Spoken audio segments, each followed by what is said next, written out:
Live from the nation's capital, this is the National News Desk, America's News Now. I'm Dee Dee Gatton, and we continue to follow that breaking news after days of warnings. Israel launching sweeping airstrikes on Iran. Let's get straight to Jeff Harris at the Live Desk with what we know right now, Jeff. Breaking tonight, Dee Dee, brand new video right here shows the strikes Israel says that are targeting Iran's nuclear sites and also top military, also nuclear scientists. Iranian state television says the head of Iran's paramilitary Revolutionary Guard is now feared to be dead. Iran's state-run news media sharing this video right here of some of the destruction in their capital. Israel has closed down its airspace and moved officials to secret locations in preparation of a retaliatory strike. The Jewish state refuses to be a victim of a nuclear holocaust perpetrated by the Iranian regime.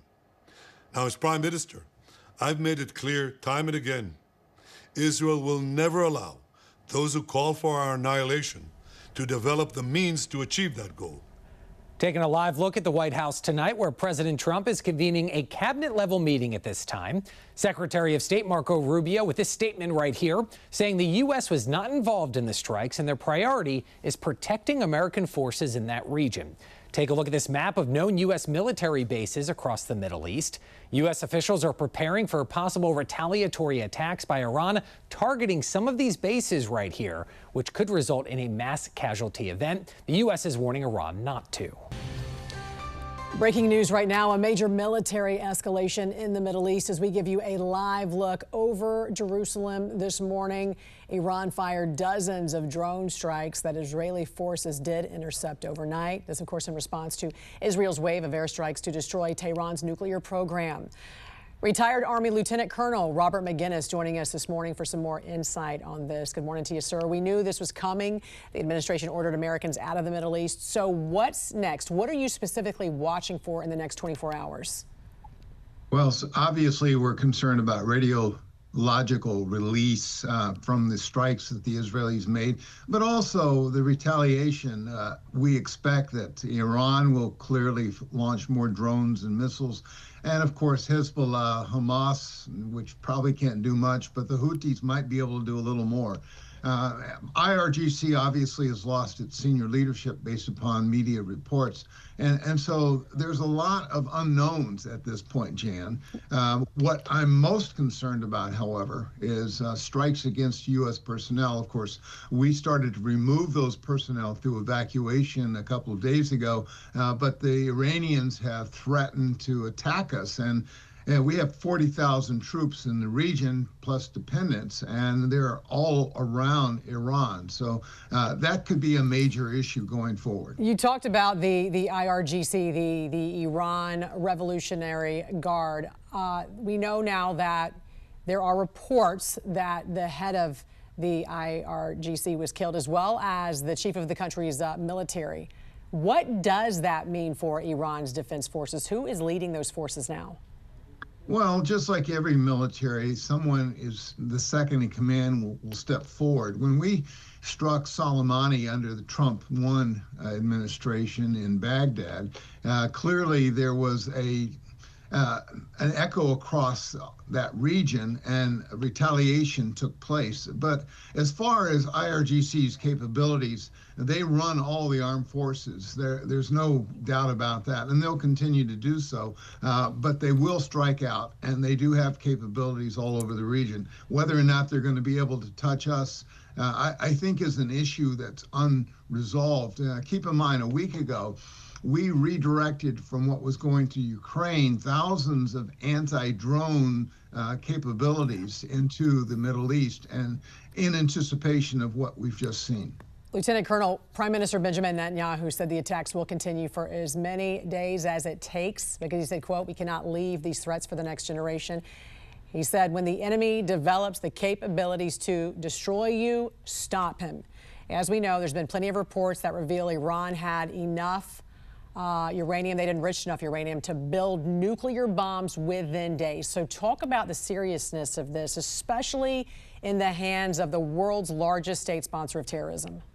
You know, well, they've threatened to destroy Israel and attack the United States, albeit with nuclear weapons, which is why Mr. Trump and Prime Minister Netanyahu have made it clear that Iran would not become a nuclear state. Keep in mind that what Netanyahu said earlier this morning, Israel time, the Iranians were believed to have enough enriched uranium for at least 9 weapons, and they have plenty of ballistic missiles. We're not sure they could, mate the two, the nuclear weapon with a missile, but we're not taking any chances. And so Netanyahu said, no, the time is ripe, we must strike, and they did, and they'll continue to strike until they believe the Natanz and other nuclear facilities are put totally out of action. So we'll have to wait and see. How should the U.S. respond? And at what point do we go in to protect Israel, to protect ourselves from one of our biggest enemies? Well, we must respond by being very vigilant against any attacks on our facilities, because we've lost hundreds of U.S. service members over the years in the Middle East. So we will resupply Israel with some critical munitions, no doubt. We'll continue to use the USS Vincent, which is in the Arabian Sea just south of the Persian Gulf, and it can provide air cover to our facilities. Certainly our other naval facilities out of Bahrain will no doubt exit the port to keep it safe from strikes by IRGC and the like. So there are a lot of things that we must do to heighten security, but at the same time, we're hopeful that perhaps the Iranians will follow through and actually provide a counter-proposal that we can live with on Sunday, as was previously So arranged. you think the talks are still on? You think that we still are going to have talks with Iran? I think it's in Iran's interest to do this. Clearly, their sponsors, Russia and China, will have a voice here. I think China and Russia want to stabilize the region, and especially China, which is really dependent upon Iranian oil at the tone of 3 million barrels a day. So they want to see something to stabilize the region once again. Retired Lieutenant Colonel Robert McGinnis, we appreciate you joining us this morning, and thank you for your service to our country. Thank you. I'm Atra El-Nashar in Washington. President Trump spending hours in the Situation Room with his national security team Friday as Israel and Iran launched additional missiles at one another.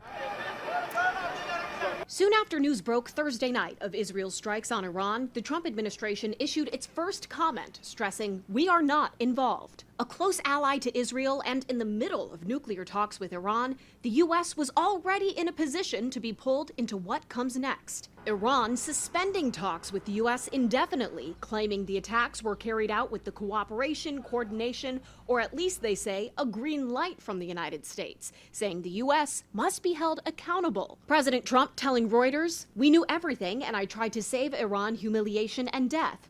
I tried to save them very hard because I would have loved to have seen a deal worked out. They can still work out a deal, however. It's not too late." Members of Congress are wary of a regional conflict breaking out, but are showing different levels of concern about U.S. forces getting involved. Republican Senator Lindsey Graham says Iranian officials who survived Israel's initial strikes should agree to abandon their nuclear program. Quote, "If not, America, the greatest power for good on earth, should be all in to help Israel finish the job." Top Democrat on the Senate Armed Services Committee, Jack Reed, calling Israel's actions a reckless escalation. He says, "I urge both nations to show immediate restraint, and I call on President Trump and our international partners to press for diplomatic de-escalation before this crisis spirals further out of control." It's inevitable the U.S. will feel an economic impact from this conflict. Stocks were down Friday over the geopolitical instability, and oil prices saw an immediate spike. Gas Buddy's Patrick DeHaan tells me he expects gas prices to rise 10 to 25 cents over the next couple of weeks. Conflict increases risk of oil flows being disrupted. The degree of what happens from here on out depends on the degree in which Iran responds, or if Israel escalates the situation and has new attacks. So far, de-escalation seems out of the question. In Washington, I'm Atra El-Nashar reporting. I'm national correspondent Kayla Gaskins in Washington. Tensions boiling in the Middle East as Iranian state TV says more missiles are headed to Israel. Missiles raining down on Tel Aviv Friday evening. Iran delivering an anticipated counterpunch in response to Israel's initial strike hours before. It started with Israeli drones emerging from a secret base built by Israel on Iranian soil. These drones crippled Iran's aerial defense system, opening the skies for Israel's Air Force to fly in and strike the heart of Iran's nuclear program. The attack also killed Iran's leading nuclear scientists and top military commanders. We spoke with Israeli Brigadier General Amir Avivi. Do you think Netanyahu would have gone forward with this attack without a green light from President Trump? I think he would, because this is really existential, but I'm glad that President Trump understands exactly what we're facing. Israel saw a window of opportunity and took it. Iran's terror proxies that once sat menacingly on Israel's borders have been systematically reduced since the October 7th attack. And there was an understanding that if we launch an attack on Iran, we have to fight all the proxies. Hamas is hanging on to its existence by a thread in Gaza. Hezbollah is not doing much better in Lebanon. While the Houthis are still firing missiles, they're also weak, in part thanks to strikes by the U.S. The Iraqi militia are in disarray, and the Syrian regime that supported Iran toppled. So yes, Iran is pretty alone, and this is why Iran is trying to move faster towards nuclear capabilities, and Israel is not going to let them do that. Tehran announced Israel's actions amounted to a declaration of war, something Danny Citronowitz, an Iran expert we spoke with after the attack, agrees with. We are in a war with Iran. It's not a campaign. It's not a fiction. It's a war. We have to be very cautious right now because we're only on the beginning stages of probably a long campaign. And operationally, yes, we have the upper hand, but strategically, we can find ourselves in the lower hand. Directly before Iran's counterattack, Iran's Ayatollah gave a speech on Iranian state TV, saying, quote, "Strong action should be taken and will be taken. We will have no leniency." In Washington, I'm Kayla Gaskins. We continue to follow the breaking new developments in the Middle East. Joining us now to discuss, combat technology expert and spectrum engineering and policy vice president Louis Libin. Talk to me first about the weaponry used on both sides here, Louis. Perfect. Thank you, Didi. I really appreciate that. So on the Iranian side, what they're using is non-specific ballistic missiles, meaning they're going for the most coverage to do the most damage that you can see, as you're showing in the background over there. Israel is doing something that's completely different and has never been done before. So Israel, to begin with, they did they did the final build of drones within Iran. It was a decapitation strike that eliminated the enemy threat, the nuclear facilities, the intelligence gathering, the precision, the actual scientists. It was the result of really deep, long-term reconnaissance. Israel didn't make use of their own fifth column except through some of the people, but they also have done completely new weapons that have never been used before, something called effects-based operations. The strike was planned to disrupt the logistics and the morale of the Iranian people rather than just simply destroying targets and killing people. Right. Some of it was intended to neutralize Iranian C-3 nodes. But the most amazing weapons that we use are AI related. We all talk about AI. AI was applied in a major role. In one portion that they did, they formed mosaic warfare, which is a disaggregated semi-autonomous system using drones, satellites, sensors. They all work in an ad hoc combination. It is a new type of warfare that they're navigating right now. Absolutely. There are now also heightened concerns that Iran could retaliate against the U.S. for helping Israel basically shield itself in the strikes. What does this mean for us, though, here at home? What could this look like? So it could get pretty messy in the United States because we already have our own issues that we're dealing with right now. So we're worried about the full-scale regional war. We're worried about closure of strategic waterways.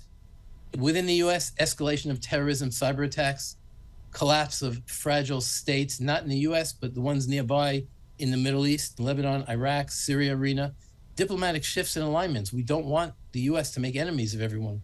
This could also force a mass displacement and a new humanitarian crisis. And the proxies of Iran will be weakened. We don't even know what that means, meaning who will be in charge. So there are a lot of potential impacts. As you know, Iran already suspended nuclear talks with the U.S.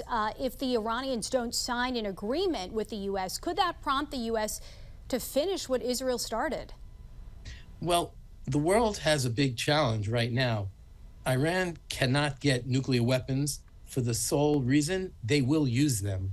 So yes, if it turns out to be a U.S. issue, it shouldn't be, but it is a global issue. And if the world doesn't attack this now, then we're just kicking it down the can down the road a little bit. And without the U.S. support, as we know, the risk of escalation increases. So the worst case, of course, is this nuclear brinksmanship. And the U.S. Army wargaming suggests that once this nuclear threshold is crossed, retaliation becomes more imaginable, even nuclear. So we're pretty scared out there. It is alarming, as well as the timing of all of this, raising concerns. Louis Libin, also part of One Media. We greatly appreciate your time tonight on the National News Desk. Anytime, my pleasure.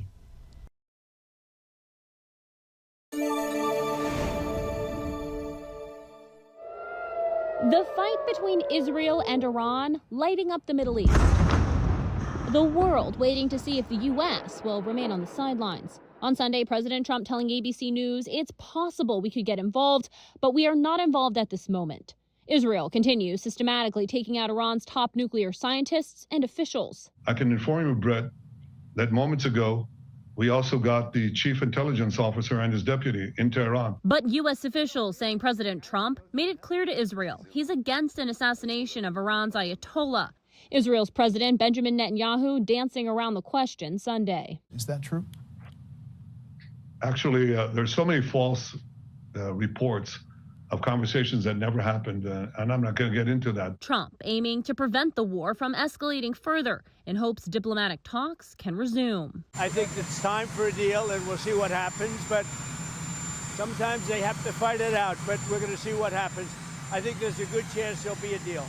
Netanyahu telling Fox News their intelligence shows Iran was behind the 2 assassination attempts on President Trump last summer. Through proxies, yes. Through their intel, yes. They want to kill him. Look, he's enemy number 1. Iran's president had promised to take revenge against President Trump for his authorization of the strike that killed top Iranian general Qasem Soleimani during his first term.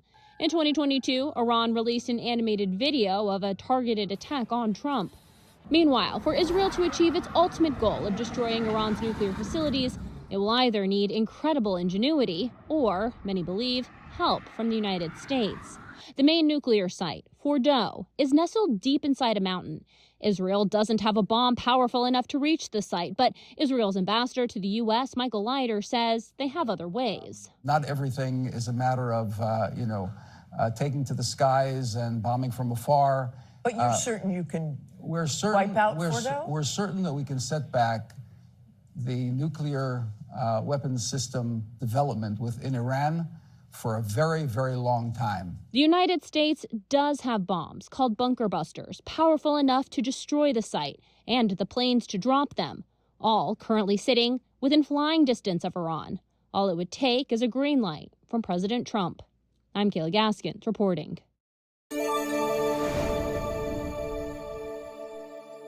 I'm national correspondent Kayla Gaskins in Washington. President Donald Trump will reportedly not join the other G7 leaders in signing a joint statement calling for the de-escalation of fighting between Israel and Iran.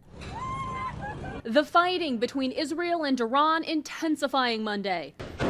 An Iranian strike killing at least 8 in Israel. An Israeli strike hitting the Iranian state TV studios during a live broadcast. President Trump answering questions about the conflict from reporters at the G7 summit in Canada. It's painful for both parties, but I'd say Iran is not winning this war. And they should talk, and they should talk immediately before it's too late. Until now, the U.S. has largely waited in the wings of the conflict, jumping in to help Israel's defense, but refraining from any offense. What would it take for the U.S. to get involved in this conflict militarily? I don't want to talk about that. The U.S. is currently rapidly moving military assets to the Middle East, rerouting an aircraft carrier, bringing the total to 2 now in the region, and deploying dozens of additional aircraft to U.S. bases in Europe. Trump pointing out he's already given Iran 60 days to make a new nuclear deal. Israel, meanwhile, has taken control of the skies over Tehran and is expanding its targets, striking Iran's energy facilities, manufacturing plants, government buildings, and even a regional airport. This shift spurring some analysts to predict Israel's aiming at a full regime change rather than just destroying Iran's nuclear program. Iran says Israel's strikes have already killed more than 200 people. Iran punching back, some of its missiles slipping past Israel's aerial defenses. Iran also says they've shot down 3 Israeli F-35 fighter jets and captured a female pilot. The IDF denies this. On Capitol Hill, lawmakers split on the possibility of the U.S. getting involved militarily. Senator Tim Kaine introducing legislation to prevent President Trump from using military force against Iran without Congress's approval. In Washington, I'm Kayla Gaskins. President Trump said Iran is not winning its conflict with Israel. Last Friday, Israel launched what it called a preemptive strike on Iran's nuclear program. Iran responded with a barrage of missiles aimed at Israeli targets. The fact-check team's Janae Bowens is joining us now. So let's back up to the last Iran nuclear deal. As you know, Trump was a vocal critic of that. Exactly, Dee Dee. So the original Iran nuclear deal was signed in 2015 under former President Barack Obama. Now, this was to prevent Iran from building a nuclear bomb. In exchange for sanctions relief, Iran agreed to limit the amount of nuclear material it could produce and store. In 2016, the agreement went into effect. All of this is according to the Council on Foreign Relations. And President Trump didn't think it went far enough. Exactly. So President Trump withdrew in 2018 during his first term, saying it didn't address Iran's missile program or support for terror groups. Now, he reimposed those sanctions and demanded Iran stop threats against Israel and end human rights abuses. Janae, thank you. And with this conflict, many Americans thinking, how does this impact me? A little later, Janae will be back to discuss how this conflict could impact your wallet. Israel has expanded its attacks on Iran, striking military targets and ordering evacuations in Tehran. This escalation is the deadliest between the two countries to date. The fact-check team's Janae Bowens is back to discuss.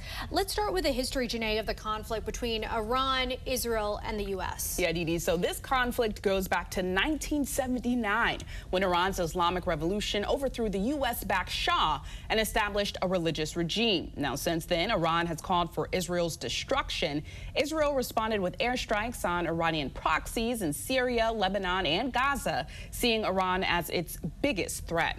Now, the U.S. has tried to limit Iran's nuclear program, most notably through the 2015 nuclear deal. However, President Trump withdrew in 2018, saying Iran couldn't be trusted. Back here at home, on the consumer side, the summer driving season is heating up. What does this mean for Americans and gas prices? Yeah, gas prices could go up. That's according to analysts who say Americans may pay up to 30 cents more per gallon by July 4th. Now, Israel's largest refinery in Haifa was hit, and Iran is a top oil producer. If Iran blocks the Strait of Hormuz, a key oil passage, prices could jump even more. All right, we know you're staying on top of it. Janae, thank you. For more on this fact-check team topic, including links to their sources, scan the QR code or visit thenationaldesk.com. Here, President Trump saying he is seeking, quote, a real end to the conflict with Israel and Iran, and had this to say to reporters aboard Air Force One.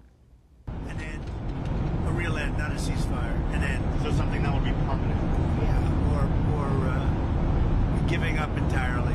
That's okay too. Are you close there? Is that possible? Is that possible in the next 24 Why not? Certainly possible. Complete give up.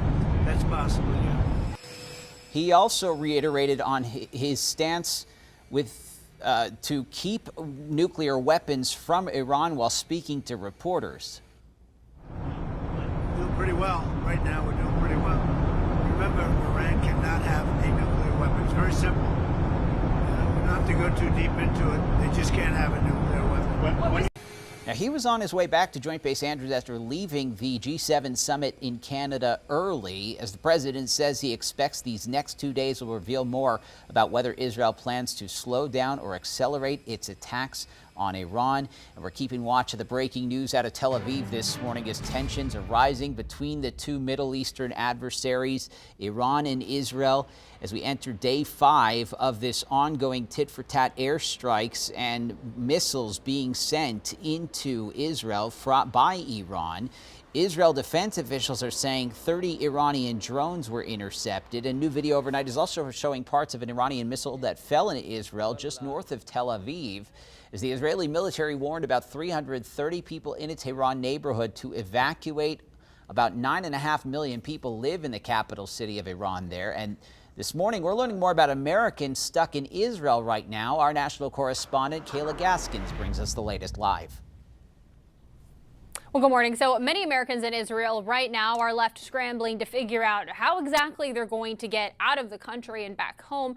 The main airport in Tel Aviv is shut down and all flights are canceled until further notice. The U.S. State Department has also issued a level 4 do not travel advisory for Israel. This morning, I spoke with some Americans who went to Tel Aviv last week for work, and then this fighting broke out, and now they can't figure out how to get home. They said the U.S. Embassy in Jerusalem is not being all that helpful to finding solutions. The only option appears to be to cross by land into Jordan, where there are some limited flights available. And this comes as the fighting just gets worse on the ground and really shows no sign of calming down. And the president calling his National Security Council team into the Situation Room as this conflict rises. Kayla Gaskins live in D.C. We appreciate the updates. Thanks so much.